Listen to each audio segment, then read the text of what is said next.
Alhamdulillah wassalatu wassalamu ala rasulillah wa ala alihi wa sahbihi wa mawala.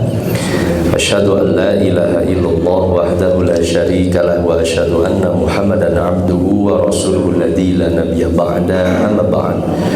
Rabbi shrah li sadri wa yassir li amri wa hlul 'uqdatam min lisani yafqahu qawli. Wa qala Allah azza wa jalla fil Qur'anil 'azim, a'udzu billahi minasy syaithanir rajim. Innal ladzina qalu rabbuna Allah tsumma istaqamu tatanazzalu 'alaihimul malaikatu alla takhafu wa la tahzanu wa abshiru bil jannati allati kuntum tu'adun. Hadirin ikhwatillah rahimani wa rahimakumullah, Bapak Ibu semua yang dimuliakan oleh Allah.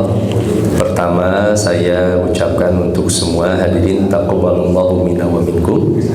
Semoga Allah menerima saum kita, tarawih kita hadirin. Allah menerima seluruh rangkaian ibadah kita di bulan Ramadan. Dan memang hadirin Bapak Ibu semua, ini diantara sunnahnya para sahabat Nabi. Kata Sa'id bin Jubair, kata beliau, kami para sahabat itu ketika beres berhari raya di bulan Syawal, kami ketika bertemu satu sama lain itu saling mengucapkan taqabbalallahu minna wa minkum. Hadirin, kalaupun ada orang yang mengatakan, Ustaz, bagaimana dengan minal aidin wal faizin? Secara hukum boleh, Pak. Itu bagian dari ungkapan yang mulia, hadirin.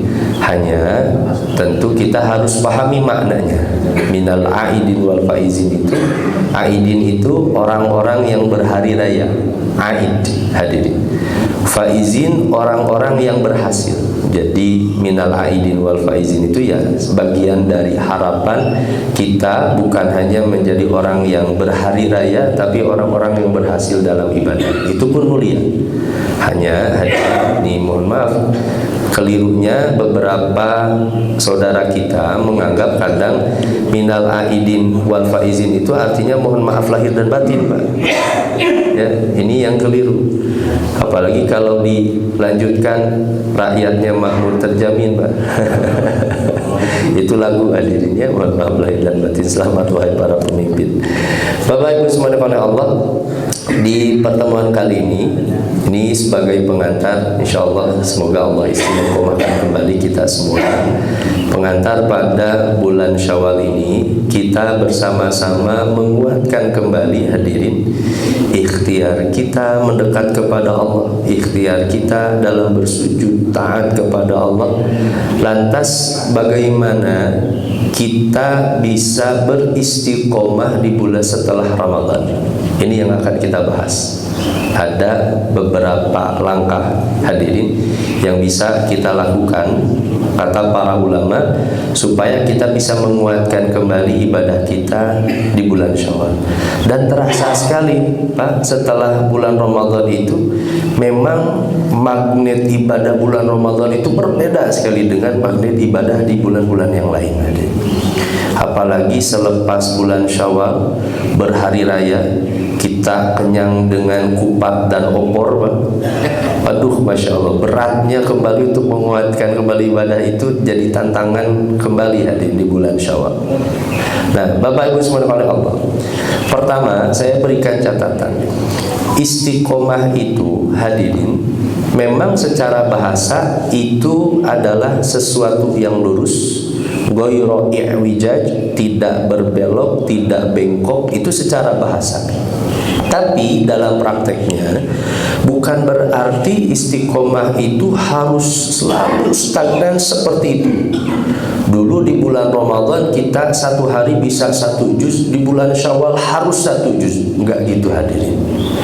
Di bulan Ramadan setiap malam kita sholat tarawih, di bulan Syawal kita harus setiap malam sama kualitas atau lebih. Istiqomah itu Bapak Ibu semua, kita terus melanjutkan amal kebaikan kita hadirin secara dawam, berkesinambungan, meskipun tidak sama, meskipun sedikit. Catatannya, Pak, Apa dalilnya? Imam An-Nawawi rahimahullah, beliau mencantumkan hadis ini dalam bab istiqomah. Ketika Nabi mengatakan di hadis riwayat Muslim, qaribu wasaddidu fa innahu lan yanjua ahadukum bi amali, kata Nabi, tepatlah beramal.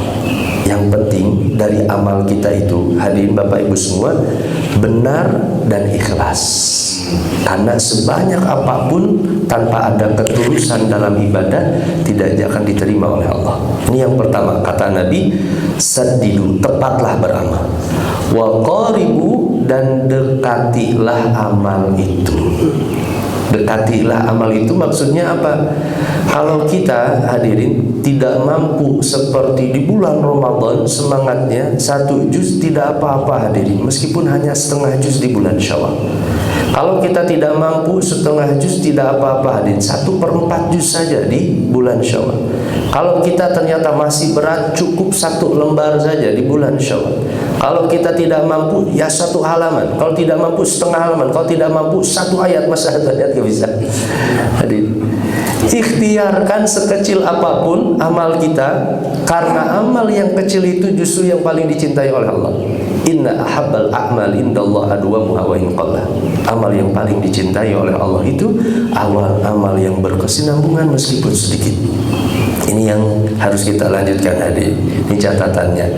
Jadi istiqomah itu bukan berarti harus sama apa enggak hadirin. Keberlanjutan itu diantara tanda keistiqomahan itu. Karena Nabi pernah mengatakan di hadis riwayat Tirmidzi, istaqimu walan tuhsu.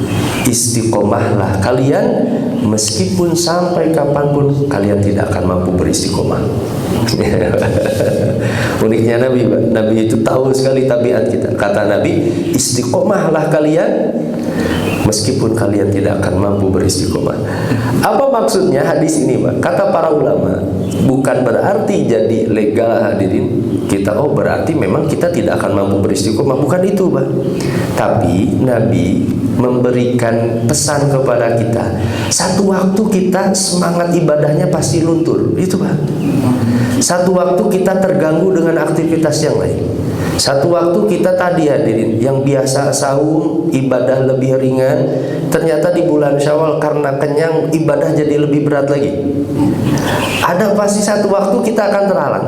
Nah, Nabi mengisyaratkan, berpesan, kata para ulama melalui sabdanya, istaqimu walan tuhsu, istiqomahlah kalian meskipun kalian tidak mampu beristiqomah. Maksudnya satu waktu ada halangan, tetap ikhtiarkan sesuai dengan kemampuan kita. Itu istiqomah itu, kata para ulama. Hadirin, satu waktu kita rutin, Pak, hadirin, 1 juz membaca Al-Quran setiap hari. Satu waktu terhalang, mungkin aktivitas, mungkin sedang di perjalanan, mungkin sakit, jangan ditinggalkan, lanjutkan meskipun tidak sama seperti hari kemarin. Hadirin, itu yang dimaksud dengan istiqomah itu.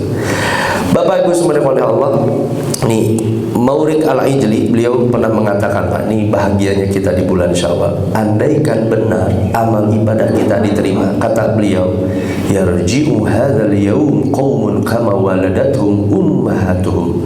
Hari ini di bulan Syawal telah kembali satu kaum, mereka seperti dahulu mereka terlahir dari rahim-rahim ibu-ibu mereka sendiri. Bersih dosa kita, Pak. Hadirin, kalau benar Ramadan kita benar-benar diterima oleh Allah. Hadirin, ini istimewanya bulan Ramadan. Bahkan kata Abu Ja'far Al-Baqir, beliau mengatakan, man ata alaihi Ramadan fasoma naharahu wa shalla wirdan min laili. Siapa yang bertemu dengan bulan Ramadan, siangnya ia saum, malamnya ia salat, wa ghadda basarahu wa hafidha farjahu wa lisanahu wa yadahu. Dia menjaga pandangannya, lisannya, kemaluannya, tangannya, wa hafadha ala salatihi fil jamaah. Dia bergegas menjaga salat berjamaahnya di bulan Ramadan. Wa baqara ilal jum'ah, dia bersegera melaksanakan ibadah Jumat. Faqad shoma syahra wastakmala al-ajra wa adraka lailatal qadri, maka ia telah menyempurnakan pahalanya dan layak sekali untuk mendapatkan kemuliaan Lailatul Qadar.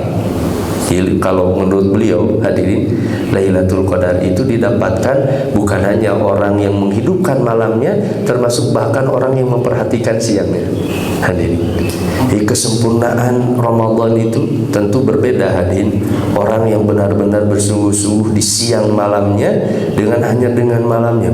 Ini kata Abu Ja'far Al-Baqi. Hadirin Bapak Ibu sekalian oleh Allah, orang-orang soleh dahulu itu hadirin, ketika di bulan Syawal justru mereka satu sisi bersedih, Pak. Hadirin, kalau orang-orang kan masuk bulan hadirin Syawal di hari raya itu bahagia sekali, Pak, karena dapat THR. Tapi orang-orang soleh dahulu mereka itu bersedih ketika di bulan Syawal. Hadirin, kenapa mereka bersedih? Seorang ulama, kata Imam Ibnu Rajab, ketika ditanya kenapa mereka bersedih hadirin di bulan Syawal, mereka mengatakan, walakinni abdun amarani maulaya an a'mala lahu amalan fala adri ayaqbalahu minni amla. Aku ini hanyalah seorang hamba yang diperintahkan oleh Allah beribadah di bulan Ramadan, tapi sampai hari ini aku tidak tahu amalku sudah diterima ataukah tidak. Hadirin Bapak Ibu semua, tidak ada seorang pun hadirin di antara kita yang bisa memastikan amal kita ini sudah diterima ataukah tidak, Pak. Maka ini tugas kita di bulan Syawal. Saya hadirin berpesan kepada Bapak Ibu semua, termasuk kepada saya, diri saya sendiri, jangan pernah bosan dan jangan lupa kita meminta amal itu diterima oleh Allah, meskipun Ramadan sudah kita ikhtiarkan sebaik mungkin.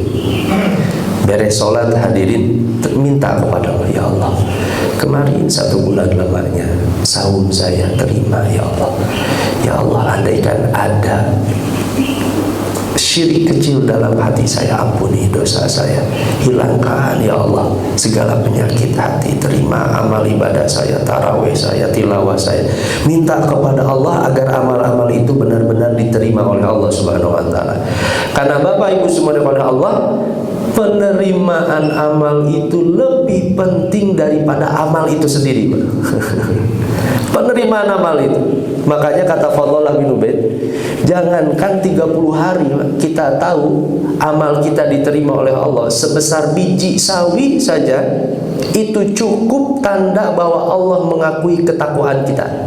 Karena di dalam Al-Quran hadirin, Allah berfirman, innama yataqabbalullahu minal muttaqin, sungguh Allah itu hanya akan menerima amal ibadah dari orang-orang yang bertakwa saja. Makanya lihat Pak, istilahnya pun taqabbal. Tadi kita saling bertemu menggunakan kata taqabbalallahu minna wa minkum. Dulu saya pernah bahas ya, ini sekaligus mengulang dan menguatkan kembali. Ketika kita bahas nama dan sifat Sami'un Alim, hadirin Bapak Ibu semua, kita bahas kenapa Sami'un Alim itu ditempatkan oleh Nabi Ibrahim alaihissalam ketika berdoa meminta kepada Allah agar amal itu diterima. Di surat Al-Baqarah ayat 127, wa idh yarfa'u Ibrahim al-qawa'ida minal baiti wa Ismail. Ketika Nabi Ibrahim meninggikan pondasi Ka'bah, kemudian Nabi Ibrahim itu berdoa, Rabbana taqabbal minna innaka antas sami'un alim. Kenapa yang digunakan kata taqabbala? Hadirin, sehingga kita tadi mengatakan taqabbalallah. Ini saya ulang lagi supaya mengulang lagi. Bapak-bapak masih ingat atau masih lupa ini, Pak? Ini kenapa kata taqabbala? Kita ulang lagi ya. Kata taqabbala itu, Bapak Ibu semua, kata Imam Ar-Razi dalam Mafatihul Ghaib, padahal bisa saja Nabi Ibrahim itu menggunakan kata dasar menerima itu yang lebih dasar daripada kata taqabbala. Nabi Ibrahim itu bisa saja hadirin seperti ini, tidak menggunakan Rabbana taqabbal minna, tapi menggunakan Rabbana qbal minna. Karena menerima itu, kita minta diterima itu cukup dengan kata qabila yaqbalu, qabul. Jadi bahasa kita, semoga doa kita dikabul. Dikabul itu bahasa Arab, Pak. Dan itu cukup.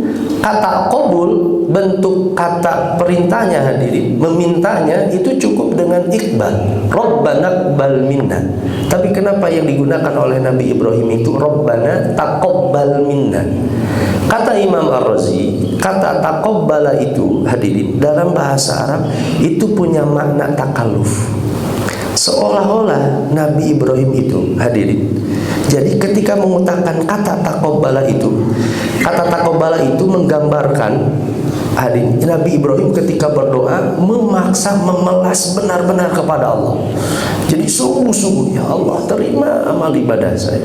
Kenapa ya Allah? Ya Allah, Engkau Maha mendengar, Maha melihat. Terima amal ibadah saya. Jadi benar-benar bukan hanya sebatas ya Allah terima amal ibadah saya. Enggak, Pak. Jadi maknanya taqabbal itu benar-benar bersungguh-sungguh meminta. Ya Allah terima amal ibadah saya. Ya Allah terima amal ibadah. Itu makna taqabbala itu. Itu uniknya bahasa Arab hadirin. Beda bentuk dari kata qabul dan dengan taqabbul bedanya hadirin itu punya makna yang lain hadirin. Meminta. Kata Imam Ar-Razi, hadirin Bapak Ibu semua, ini penting. Nabi Ibrahim menggunakan kata taqabbala, kata beliau hadirin, karena Nabi Ibrahim menganggap amal ibadahnya tidak layak diterima oleh Allah. Karena Nabi Ibrahim menganggap amal ibadahnya seolah-olah banyak kurangnya, banyak cacatnya hadirin, banyak tidak baiknya. Kalau saya tanya Bapak Ibu semua, kira-kira Nabi Ibrahim itu ibadahnya bagus atau jelek, Pak? Bagus, mustahil. 5 rasul terbaik, ulul azmi, ketaatannya jangan diragukan lagi. Nabi Ibrahim alaihissalam, Abul Anbiya, bapaknya para nabi. Nabi Ibrahim saja yang ibadahnya luar biasa hadirin, masih sempat-sempatnya meminta kepada Allah agar amal ibadah itu diterima oleh Allah, apalagi kita hadirin yang banyak kurangnya hadirin. Bapak Ibu semua, kan kita sendiri hadirin yang paling tahu amal ibadah kita ini hadirin kurangnya, cacatnya seperti apa hadirin. Tiap sholat bagaimana kita melamun. Bapak Ibu semua pernah melamun dalam sholat, Pak? Pernah atau sering hadirin? Masya Allah. Kan kita tahu sendiri bagaimana kualitas ibadah kita, kita tahu sendiri. Nabi Ibrahim yang sempurna meminta, maka itu yang dilakukan oleh para sahabat Nabi. Ketika saling bertemu dengan hadirin saudaranya yang lain, mereka saling mengucapkan taqabbalallahu minna wa minkum. Semoga Allah benar-benar menerima amal ibadah kita itu di bulan Ramadan hadirin. Bapak Ibu semua oleh Allah, dan tugas kita maka di bulan Syawal ini lanjutkan kebaikan kita.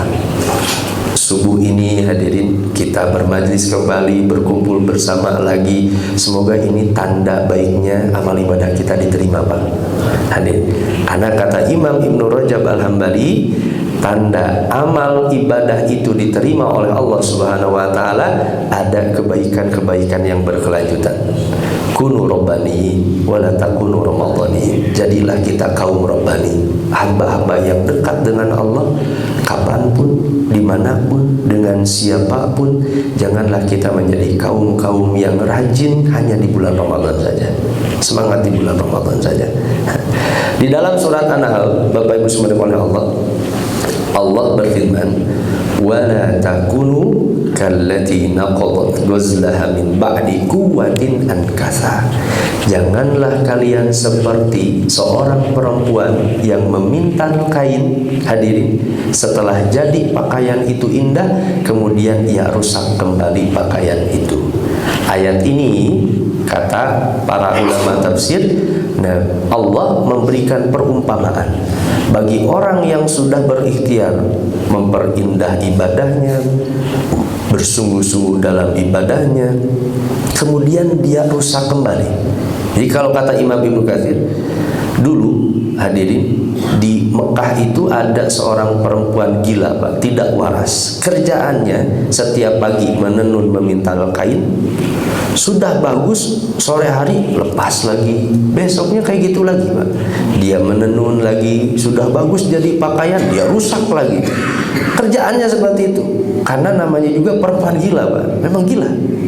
Seperti itu pula hadirin, naudzubillah, semoga Allah lindungi kita.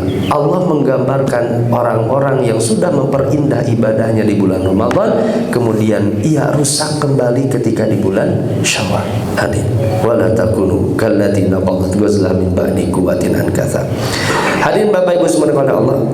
Tapi Bapak Ibu semua, siapa yang bisa menjamin setelah bulan Ramadan itu kita pasti bersih lepas dari dosa, Pak? Hadirin, satu waktu orang mungkin tergelincir kembali, hadirin. Tergelincir, berbuat salah, berbuat khilaf, hadirin, malas kembali, hadirin, berburuk sangka, ada hati yang kotor kembali. Siapa yang bisa menjamin kita Ramadan bertemu dengan Ramadan kembali bersih tanpa dosa, Pak? Siapa yang bisa menjamin? Nah, makanya di dalam Al-Quran, hadirin, ciri orang-orang yang bertakwa itu bukan berarti bersih dari dosa. Ini catatannya, Pak. Bukan berarti bersih dari dosa, tapi kita punya azam untuk berhenti dari dosa. Hadirin, lihat di dalam surat Ali Imran ketika Allah berbicara siapa orang-orang bertakwa itu, uiddat lil muttaqin, surga yang seluas langit dan bumi dipersiapkan untuk orang-orang bertakwa. Ayat selanjutnya, di antara tanda orang bertakwa itu siapa? Walladzina idza fa'alu fahisyah. Orang bertakwa itu adalah orang yang apabila mereka melakukan perbuatan keji. Apa fahisyah itu? Kata para ulama tafsir, dosa besar. Au zalamu anfusahum, atau mereka menzalimi diri mereka sendiri. Orang-orang bertakwa itu bisa jadi bukan mereka yang bersih dari dosa, tapi mereka yang pernah mungkin terjatuh ke dalam dosa, tapi dzakarullah fastaghfaru lidzunubihim, mereka cepat kembali mengingat Allah dan cepat kembali beristighfar, memohon ampun kepada Allah. Jadi ini ciri orang-orang bertakwa itu, Bapak Ibu semua, mereka yang cepat, ya Allah saya berbuat dosa, cepat istighfar, cepat tobat kepada Allah. Hadirin, ini cirinya orang-orang bertakwa. Ada satu hadis, ini istimewa sekali, Pak. Ini hadis yang memberikan motivasi kepada kita. Luasnya, hadirin, ampunan Allah Subhanahu wa taala. Nabi SAW di hadis riwayat Bukhari mengatakan seperti ini, Pak. Inna 'abdan asaba dzanban, ada seorang hamba dia berbuat dosa. Kemudian dia mengatakan adzabtu ya Allah, ya Rabbi, Rabbi adzabtu, aku berbuat dosa ya Allah, faghfirli, ampuni dosaku. Akhirnya Allah mengatakan Rabbuhu 'alima 'abdi anna lahu rabban yaghfiru dzanba. Hambaku mengetahui bahwa dia memiliki Rabb yang siap mengampuni dosanya. Ghafartu li 'abdi, aku ampuni dosanya. Diampunilah dosanya oleh Allah. Tsumma makasa, kemudian hadirin, berselang beberapa waktu, Pak, dia berbuat dosa lagi, hadirin. Dia berbuat dosa lagi. Dia pun kemudian mengatakan, ya Allah, adzabtu akhar, aku berbuat dosa lagi ya Allah, faghfirli, ampuni dosa aku lagi. Apa kata Allah ketika itu, Pak? A'alima 'abdi anna lahu rabban yaghfiru dzanba, ghafartu li 'abdi. Hambaku itu mengetahui dia memiliki Tuhan yang siap mengampuni dosanya, maka aku ampuni dosanya. Diampuni lagi lah. Berselang waktu lagi, hadirin, lama berbuat dosa lagi, Pak. Ketiga kalinya, hadirin, berbuat dosa lagi. Dia pun kemudian mengatakan, adzabtu akhara faghfirhu, ya Allah, aku berbuat dosa lagi, ampunilah dosaku. Hadirin, ya Allah, tutup aib aku ya Allah. Ya Allah, ampuni aku. Apa kata Allah Subhanahu wa taala? A'alima 'abdi anna lahu rabban yaghfiru dzanba wa ya'khudhu bihi ghafartu li 'abdi falyamal ma syaa.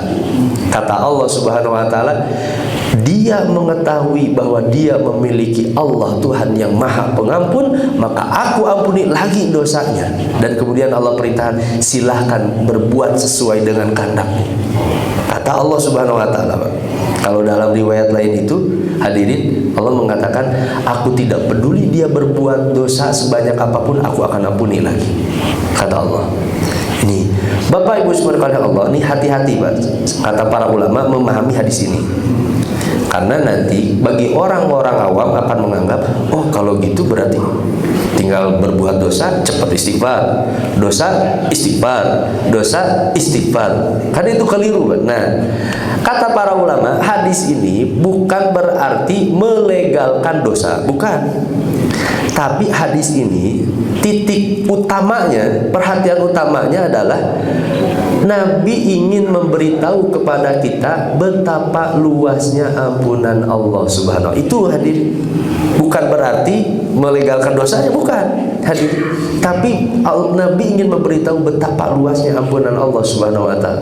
Makanya kata Imam Nawawi mengatakan seperti ini, An-dzunub law taqarrarat mi'ata marrah bal alfa wa aktsar wa taba fi kulli marrah qubilat taubatuh. Dosa-dosa itu meski terulang 100 kali, 1000 kali atau lebih banyak, kemudian ia bertobat meskipun hanya 1 kali saja, qubilat taubatuh, tobatnya akan diterima oleh Allah Subhanahu wa ta'ala dan sah tobatnya. Hadis ini jadi dalil. Bapak Ibu subhanahu Allah, di bulan Syawal satu waktu Pak, kita berbuat salah kembali, berbuat khilaf kembali. Hadirin, jangan pernah bosan untuk kembali kepada Allah, beristighfar, bertobat lagi. Hadirin, ini cara satu waktu mungkin kita berbuat khilaf. Nah, Bapak Ibu subhanahu Allah, kemudian yang selanjutnya, lanjutkan kembali kebaikan-kebaikan kita. Nah, ini kata Imam Ibnu Rajab Al-Hanbali, alamatu qabuli ta'ah an tusila bi ta'atin ba'daha wa alamatu raddiha an tusila bi ma'siyah. Tanda diterimanya ketaatan kita oleh Allah Subhanahu wa ta'ala adalah ada kesinambungan ketaatan setelah ketaatan. Dan tanda ditolaknya ibadah kita ketika ibadah itu hanya dilanjutkan dengan berbagai kemaksiatan. Nah, maka alangkah indahnya bulan Ramadan kita buat indah, kemudian di bulan Syawal itu kita buat indah. Nah, Bapak Ibu subhanahu Allah, menjadikan setiap amal-amal kebaikan yang kita lakukan di bulan Syawal itu sebagai ikhtiar kita agar Allah menerima amal ibadah kita hadirin di bulan Ramadan. Ini ayatnya Pak, di surat Al-Mu'minun ayat 60-61. Walladzina yu'tuna ma ataw wa qulubuhum wajilah annahum ila rabbihim raji'un. Orang-orang yang telah melakukan satu perbuatan kemudian hati mereka diliputi dengan rasa takut bahwasannya mereka akan kembali kepada Allah, ulaika yusari'una fil khairat. Orang-orang yang khawatir Pak, setelah bulan Ramadan amalnya tidak akan diterima. Hadirin, aduh ya Allah, saya khawatir, takut sekali, saya lelah letih di bulan Ramadan, tidak diterima amal ibadah saya. Ulaika yusari'una bil khairat, maka mereka bergegas kembali melakukan kebaikan lagi.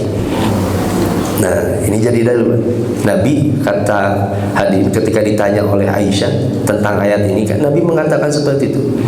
Ayat ini berbicara tentang orang yang khawatir amal ibadahnya, sholatnya, sedekahnya, saumnya tidak diterima oleh Allah Subhanahu wa ta'ala. Kemudian mereka melanjutkan lagi, mereka bergegas lagi melakukan kebaikan untuk memastikan amal sebelumnya itu diterima oleh Allah Subhanahu wa ta'ala. Nah, oleh karena itu di bulan Syawal ini ada tugas kita hadirin, lanjutkan amalan-amalan sunnah di bulan Syawal. Bapak Ibu semua yang sudah mengkhotamkan, mentamatkan saum Syawal, Masya Allah, bagus sekali Pak.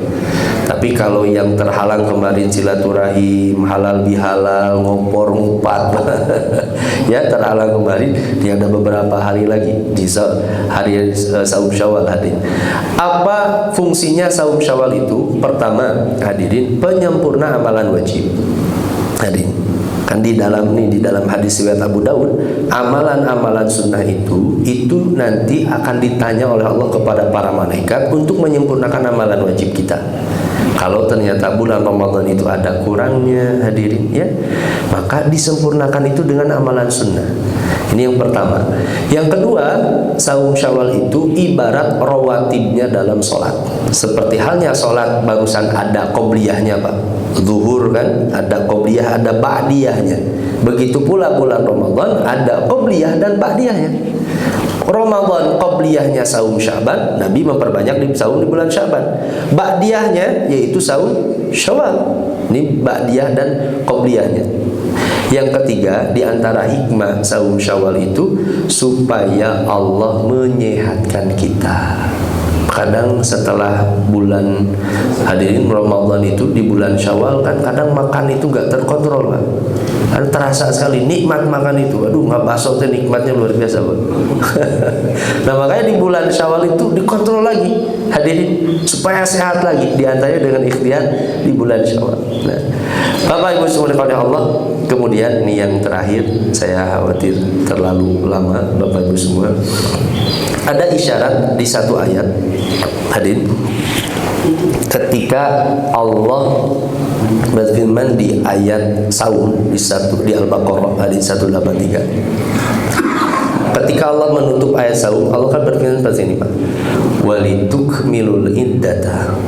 Hendaklah kalian sempurnakan 1 bulan lamanya di bulan Ramadan. Walitukabbirullaha ala ma hadakum. Hendaklah kalian bertakbir kepada Allah. Kita sudah bertakbir di hari raya Pak. Hendaklah kalian bertakbir kepada Allah atas apa yang hidayah yang Allah berikan kepada kalian. Kemudian Allah tutup seperti ini, wala'allakum tashkurun, agar kalian semua bersyukur kepada Allah. Kata Imam Ibnu Rajab Al-Hambali, Allah memberikan pesan kepada kita setelah bulan Ramadan, bukan hanya kita menyempurnakan bilangannya, bukan hanya kita memahabesarkan Allah, tapi yang penting ketika setelah bulan Ramadan adalah kita mensyukuri nikmat ibadah yang sudah Allah berikan kepada kita. Bapak Ibu semua, demi Allah Pak, kita bisa saum 1 bulan namanya, setiap malam tarawih kita bisa mengkhatamkan Al-Quran, banyak bersedekah, demi Allah bukan karena kesolihan kita, karena hidayah taufik yang Allah berikan kepada hati kita sehingga kita masih rela adin untuk beribadah kepada Allah. Maka jadilah kita menjadi hamba-hamba yang bersyukur. Hadir berdoa kepada Ya Allah, saya bersyukur atas nikmat saum yang Kau berikan, tarawih, tilawah. Ini adalah pemberian darimu. Karena ketika kita mampu mensyukuri hadirin ibadah-ibadah kita, bahkan kata Imam Ibnu Rajab pun, rasa syukur itu sendiri pun mesti disyukuri kembali. Tadi kita bisa bersyukur pun harus disyukuri. Ya Allah, saya bersyukur, bisa bersyukur kepada dirimu. Kita bisa bersyukur, setelah bersyukur pun harus disyukuri kembali. Ya Allah, saya sudah bersyukur sekali karena bisa bersyukur kepada dirimu. Nah, saya ingin tutup hadirin Bapak Ibu semua dengan hadis ini. Kata Nabi Musa alaihissalam, satu waktu pernah bertanya Pak kepada Allah Subhanahu wa taala, Ya Rabbi, in ana sallaitu famin kibali. Ya Allah, kata Nabi Musa, jika aku melaksanakan salat ini pun kan datang darimu. Kata Nabi Musa, kita bisa sujud, kita bisa ruku, tenaga diberi oleh Allah, tata caranya pun Allah yang mengajarkan, Allah yang mengenalkan kita, Pak. Bukan kita yang berikhtiar mencari seperti apa cara sholat, Allah yang langsung mengajarkan kepada nabinya. Hadirin, sehingga kita bisa melaksanakan sholat. Wa in ana tasaddaqtu famin kibalik. Ya Allah, jika aku bersedekah, aku tahu harta ini pun milikmu ya Allah. Kata Nabi Musa. Kemudian Nabi Musa bertanya kepada Allah, Ya Rabbi, fa kaifa ashkur? Kalau semua nikmat ibadah sekalipun itu pun datang dari Allah Subhanahu wa taala, kata Nabi Musa, lantas bagaimana caranya aku bersyukur kepada dirimu? Kan syukur itu sederhananya membalas kebaikan, Pak. Hadirin, syukur itu orang berbuat baik kepada kita, dalam bahasa Arab kemudian kita ucapkan terima kasih, syukran. Syukran itu hadirin mengakui kebaikan dan membalas kebaikan orang lain, itu syukran. Kata Nabi Musa, fa kaifa ashkuruk? Lantas bagaimana aku bisa bersyukur kepada dirimu? Kata Nabi Musa. Apa jawaban Allah Subhanahu wa taala? Ya Musa, al-an syakartani. Wahai Musa, sekarang engkau telah menjadi hamba yang bersyukur kepada diriku. Kita sudah menjadi hamba yang bersyukur kepada Allah ketika kita sadar sampai kapanpun tidak akan mampu mensyukuri nikmat-nikmat Allah. Kita sudah bersyukur kepada Allah ketika kita sadar hadirin, sampai kapanpun kita tidak akan pernah mampu membalas nikmat yang Allah berikan kepada kita, termasuk nikmat ibadah yang Allah berikan di bulan Ramadan, begitu pula di bulan Syawal. Wallahu a'lam bishawab. Hadirin Bapak Ibu semua, ini yang bisa saya sampaikan pada pagi hari ini, Pak. Jangan terlalu lama, karena tadi masih warna ya, Pak. Ya, di bulan Syawal ini semoga jadi inspirasi kita melanjutkan kembali aktivitas kita, ibadah kita, kebaikan kita. Semoga Allah berikan taufik, hadirin, hidayah, kemudahan untuk kita semua. Mohon maaf atas segala kekeliruan, keterbatasan, hadirin, khilaf yang pernah saya lakukan. Semoga Allah mengampuni dosa-dosa saya dan semua kebaikan, hadirin, semua datang dari Allah Subhanahu wa taala. Subhanakallahumma wa bihamdik, asyhadu an la ilaha illa anta, astaghfiruka wa atubu ilaik. Aqulu qouli hadza wa astaghfirullah li wa lakum. Assalamualaikum warahmatullahi wabarakatuh.